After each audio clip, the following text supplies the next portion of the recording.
Drop a comment down below if you have ever heard this one before. God created women to be a helpmeet to men. I heard that a lot growing up, and I even went to a Christian college where there was literally a class called Helpmeet just for women to learn how to be good, godly, submissive wives. That was actually the course title, no joke. It was called Helpmeet. Here's the thing though, helpmeet, as we often hear it preached, isn't really a word, at least not in the way that many preachers use it. And this really matters, because bad grammar has turned into genuinely harmful theology for a lot of women. Let's talk about why. Hey everyone, I'm Colin, the resident nerd and Bible scholar here at the Bible Uncut and Unfiltered. This week we are talking about Genesis 2:18, which in the King James Version reads, "And the Lord God said, it is not good that the man should be alone. I will make him an help meet for him." Pay close attention to the way I pronounce those words. Not, I will make an help meet for him, but rather, I will make an help meet for him.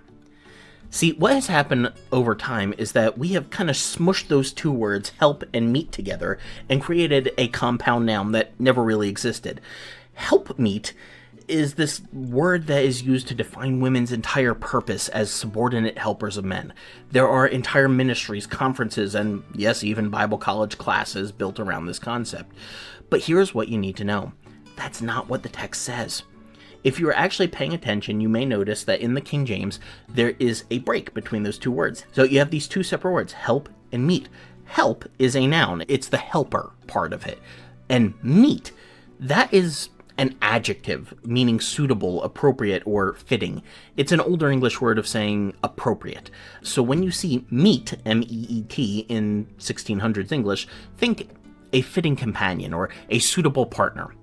So the phrase is not describing a woman who is a helpmeet, some special category of subordinate assistant. It is describing an assistant, a helper, a companion, I think is probably the best word, who is appropriate, suitable, corresponding to him. There is an implied relative clause in there, who is a help, who is meet or appropriate for him. And a lot of modern translations get this right. They'll say a helper suitable to him, or I really like when a couple have a companion corresponding to him, a partner who is appropriate for him. The Hebrew is even clearer. It's etzer kenegdo. This is quite literally a helper corresponding to him, a like opposite to him. It is describing someone who complements, who brings what is missing, who stands face to face, not as a subordinate, but as an equal partner.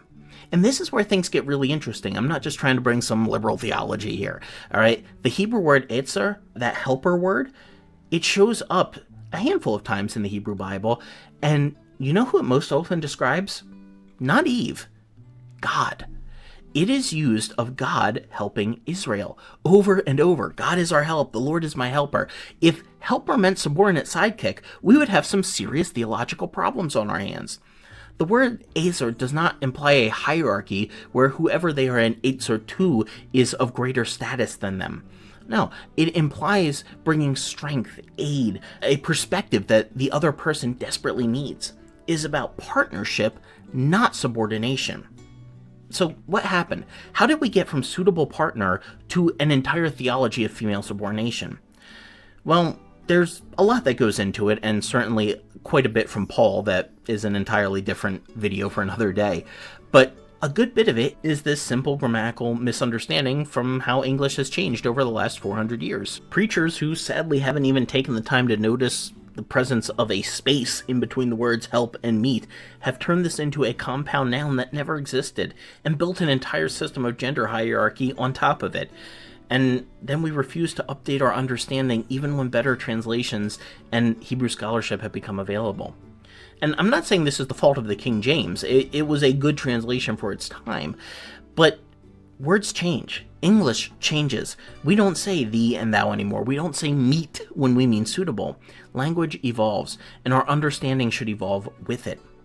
So if you are sitting in a church where women are still being called helpmeets and being told that their biblical role is to be subordinate to men, you really need to pause and ask some hard questions about the level of scholarship or lack thereof that you are being exposed to each week. If your church's leadership is building doctrine on a grammatical mistake, smushing two words together that were never meant to be one, what else are they getting wrong? If they can't be bothered to check what a couple simple Hebrew words actually mean, or to acknowledge how English has changed since 1611, should you really trust them with your theology? Genesis 2:18 is actually kind of beautiful. It is about partnership, complementarity, and mutual need. It's about God recognizing that humans need companions who correspond to them, who complete them, who bring what they lack. And that's a far cry from women exist to help men. And it's time we stop pretending otherwise. So drop a comment if you have heard helpmeet used in your church, or if this video changes how you have read the passage.